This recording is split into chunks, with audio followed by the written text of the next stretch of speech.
MLC Teenmar మల్లన్నపై Congress ప్రభుత్వం చర్యలు తీసుకోవాలని సిద్దిపేట రెడ్డి జేఏసీ నాయకులు డిమాండ్ చేశారు. సిద్దిపేటలో రెడ్లపై మల్లన్న చేసిన అనుచిత వ్యాఖ్యలపై వారు మండిపడ్డారు. అంబేద్కర్ విగ్రహానికి జేఏసీ నేతలు వినతి పత్రాన్ని అందజేశారు. ఒక్క బీసీ ఓట్లతోనే మల్లన్న గెలవలేదని, బీసీలపై ప్రేమ ఉంటే వారి కోసం కొట్లాడాలన్నారు. మల్లన్న అనుచిత వ్యాఖ్యలను ఖండిస్తూ చిన్న కోడూరుతో పాటు పలు పోలీస్ స్టేషన్లలో వారు ఫిర్యాదులు చేశారు. తీన్మార్ మల్లన్నపై చర్యలు తీసుకోకపోతే స్థానిక సంస్థల ఎన్నికల్లో రెడ్డి బంధువులు కాంగ్రెస్కు గుణపాఠం చెబుతామని హెచ్చరించారు.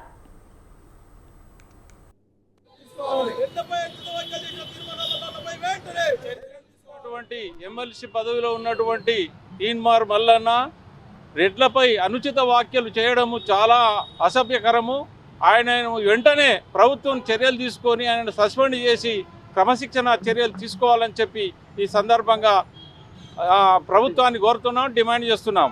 ఎందుకంటే రెడ్లు అనేది ప్రతి గ్రామంలో రెడ్లు అనేది ఉంటుంది. రెడ్లు లేకుండా ఎప్పుడు కూడా వ్యవస్థ నడవలేదు.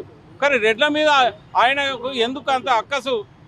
నీకు ఏదైనా బీసీల మీద ప్రేమ కలిగా ఉన్నట్టుంటే బీసీలకు కూడా నీకు ఒక బాధ్యతాయుతమైనటువంటి రాజ్యాంగబద్ధమైనటువంటి పదవిలో ఉన్నావు కాబట్టి కొట్లాడి బీసీలకు నువ్వు న్యాయం చేయి. కానీ వేరే క్యాస్టులను వేరే కులాలను నువ్వు అనుచిత వ్యాఖ్యలు చేస్తే నువ్వు గొప్పడు అయితే అనుకుంటున్నావా? రాబోయే రోజుల్లో నీకు తగిన గుణపాఠం తప్పదని చెప్పి ఈ సందర్భంగా సిద్దిపేట రెడ్డి జిల్లా జేఏసీ పక్షాన